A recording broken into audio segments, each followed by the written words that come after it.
Hello dear student, welcome in the class of biology. Today we are discussing about chapter number 10, reaching the age of adolescence. Okay, in this we are considering the topic menstrual cycle. You all are aware what is menstrual cycle. If we said that the sexual cycle in female is called menstruation cycle. What? The sexual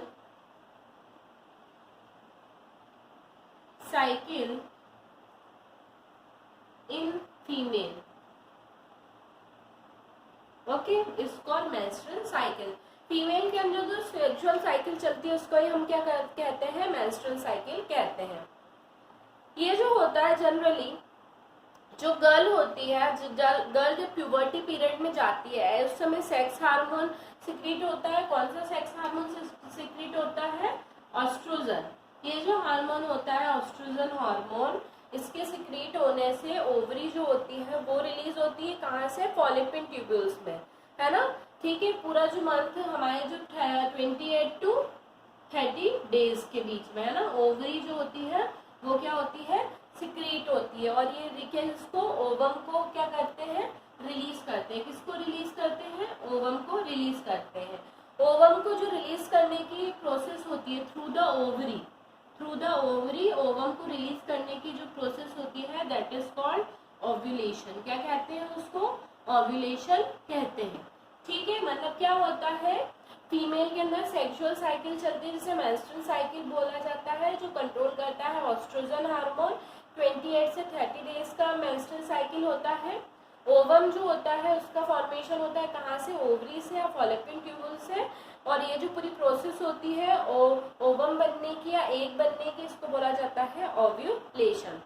ये जो पूरी period होता है that mean पूरा whole period जो होता है, during the period जो इनर लेयर होती है ना यूट्रस की, वो कैसी हो जाती है? काफी थिक और स्पंजी हो जाती है.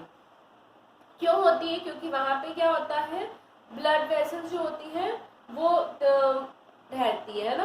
और यहाँ पे क्या होता है? वो एग को रिसीव करने के लिए तैयार होती है.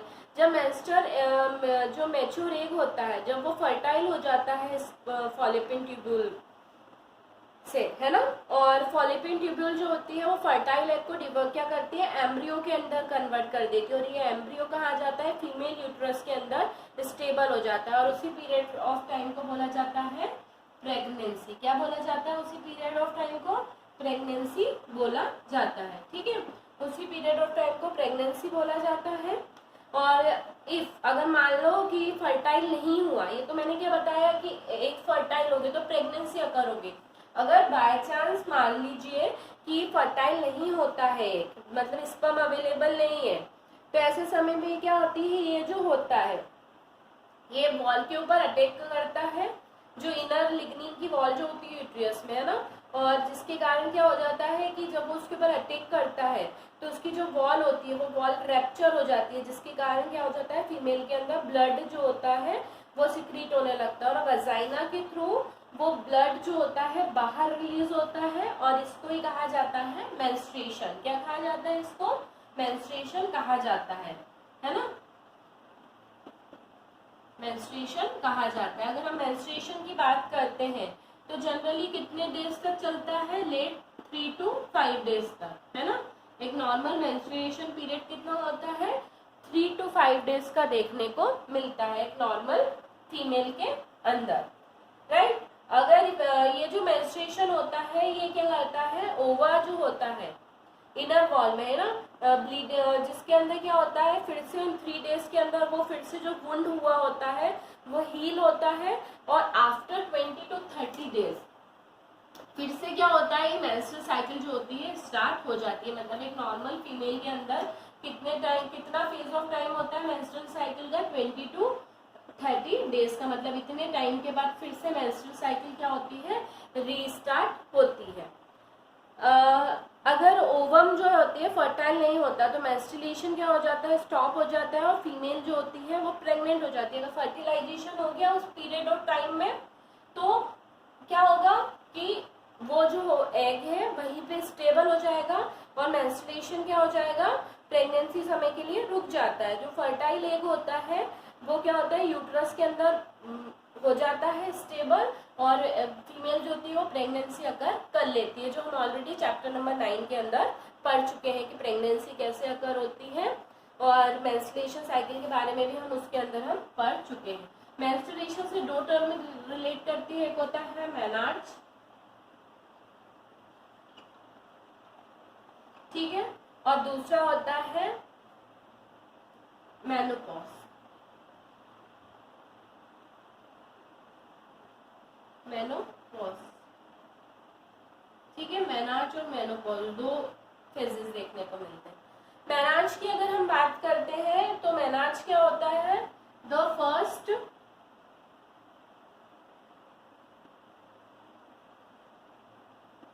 menstrual flow which being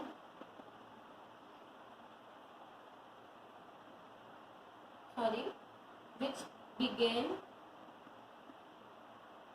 at puberty in women's is called menarche, है ना। मेनोपॉज की अगर हम बात करते हैं तो the stopping of menstrual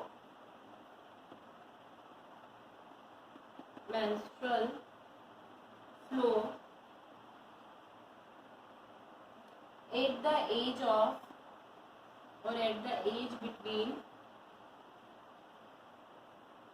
45 to 50 year in female, right. इसे कहा जाता है मेनोपॉज। मतलब मेनोपॉज क्या होता है, एक ऐसा टाइम जब क्या होता है, मेंस्ट्रुएशन फ्लो जो होता है वो रुक जाता है, किस एज में, 45 to 50। मतलब जो 12-13 की एज में जो ये स्टार्ट होता है मेनार्च, उससे लेके 40 से 45 की एज तक ही फीमेल फर्टाइल करने की कैपेसिटी रखती है। इसके बाद फीमेल के अंदर फर्टिलाइजेशन की कैपेसिटी क्या हो जाती है, खत्म हो जाती है। Okay, so our topic menstruation cycle and is finished. Now we are discussing about the next topic. Our next topic, that is determination or sex of a baby.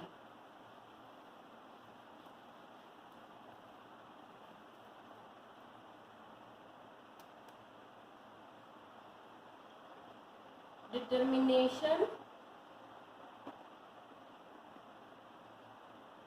of sex of baby, right. अगर हम इस topic की बात करते हैं तो generally human जो होते हैं, ह्यूमन के अंदर टोटल क्या पाए जाते हैं, क्रोमोसोम पाए जाते हैं। क्या पाए जाते हैं, क्रोमोसोम, जो हमारे जेनेटिकल मटेरियल होते हैं, जो जेनेटिकल इंफॉर्मेशन को जनरेशन टू जनरेशन फॉरवर्ड करने का काम करते हैं। थ्रेड लाइक स्ट्रक्चर होते हैं इस तरीके के, है ना, जिनको क्रोमोसोम बोला जाता है। ह्यूमन के अंदर अगर हम बात करें तो कितने क्रोमोसोम होते हैं, 23 पेयर में। और अगर हम सिंगल बात करें तो सिंगल होते हैं 46 क्रोमोसोम। एक ही बात है, पेयर में मतलब डबल हो जाएंगे और सिंगुलर हो जाएंगे तो 46, है ना। ह्यूमन बीइंग जो होते हैं उनके अंदर 24 पेयर क्रोमोसोम होते हैं। कहाँ पे पाए जाते हैं, सेल के न्यूक्लियस के अंदर, जिसके अंदर 44 क्रोमोसोम जो होते हैं, 44 क्रोमोसोम जो होते हैं वो कैसे होते हैं, ऑटोसोम, और बाकी 2 क्रोमोसोम जो होते हैं वो होते हैं सेक्स क्रोमोसोम। क्या होते हैं, सेक्स क्रोमोसोम, राइट। मतलब ये 2 क्रोमोसोम ही क्या करते हैं, सेक्स डिटर्मिनेशन में हेल्प करते हैं, ठीक है। तो 4 जो होते हैं वो ऑटोसोम होते हैं और 2 जो होते हैं वो एक्स क्रोमोसोम होते हैं, जिनको किसके थ्रू रिप्रेजेंट किया जाता है, एक्स के थ्रू और वाई के थ्रू। अगर हम इसके अंदर बात करते हैं एक्स और वाई की, तो कैसे देखने को मिलता है एक्स और वाई।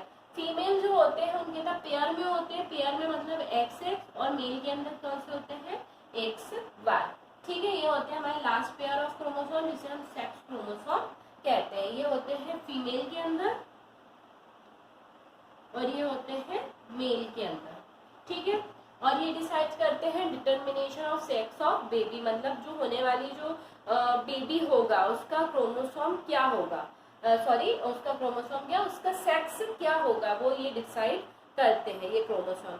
अगर हम इसके अंदर बात करते हैं मेल को, आप देखेंगे दो डिफरेंट टाइप के क्रोमोसोम कैरी करते हैं, जबकि फीमेल कैसी होती है, सेम टाइप के क्रोमोसोम को कैरी करती है। तो इसके अंदर क्या हो जाता है, एक ये इशू हो जाता है कि फीमेल जो होती है वो कभी भी नहीं डिसाइड करती कि होने वाली जो चाइल्ड है वो मेल होगा या फीमेल। वो किसके ऊपर डिपेंड होता है, वो ऑलवेज डिपेंड होता है मेल के ऊपर, है ना, फीमेल के ऊपर वो डिपेंड नहीं करता है। उसका रीजन भी हम आपको बताते हैं। उसका रीजन ये है, फीमेल के पास सेम टाइप ऑफ क्रोमोसोम होते हैं, एक्स और एक्स, जबकि मेल के पास दो डिफरेंट टाइप के क्रोमोसोम होते हैं। अगर मान लीजिए फीमेल जो होगी वो तो अपने सेम क्रोमोसोम ही डोनेट करेगी, अगर वही क्रोमोसोम मेल ने भी दे दिया तो अब बेबी के होने के चांसेस क्या है, फीमेल, है ना। और अगर मेल ने कोई डिफरेंट टाइप ऑफ क्रोमोसोम से उसने क्रॉस कर लिया तो उसके होने के चांसेस क्या है, मेल। तो दैट मीन्स कि क्या चांसेस होते हैं, 50% फीमेल होने के चांसेस होते हैं और 50% मेल। मतलब जब फर्टिलाइजेशन होता है एट द टाइम, मतलब जब जाइगोट एग और स्पर्म जब फर्टाइल करते हैं उस समय कौन से क्रोमोसोम ने एक्सचेंज किया है मेल और फीमेल के, उसके ऊपर डिपेंड करता है कि आने वाली जो चाइल्ड होगा वो मेल होगा या फीमेल होगा। वो है ना इंटरनल प्रोसेस होती है तो उसके अंदर 50-50% चांसेस होते हैं। पर रिस्पॉन्सिबल कौन होता है मेल और फीमेल का, 100% मेल रिस्पॉन्सिबल होते हैं कि होने वाले जो चाइल्ड होगा वो मेल होगा या फीमेल होगी। ठीक है, the sex baby totally depend upon the father sperm, right, father sperm, not in a mother, क्योंकि they carry two different type of hormones। Clear है, ये चीज जो होती है ये देखने को मिलती है किसके अंदर, मेल और फीमेल के अंदर, राइट। तो इसी के साथ हमारा टॉपिक सेक्स डिटर्मिनेशन जो होता है वो भी क्या होता है, फिनिश होता है। नेक्स्ट लेक्चर में हम हमारा लास्ट टॉपिक कौन सा है, अगर हम उसकी बात करते हैं तो हमारा लास्ट टॉपिक है role of hormones in completing life cycle of insect and frog, right. इसके अलावा हम एक और टॉपिक के बारे में डिस्कस करेंगे, reproductive health, okay, reproductive health, okay student, till then have a nice day, goodbye student।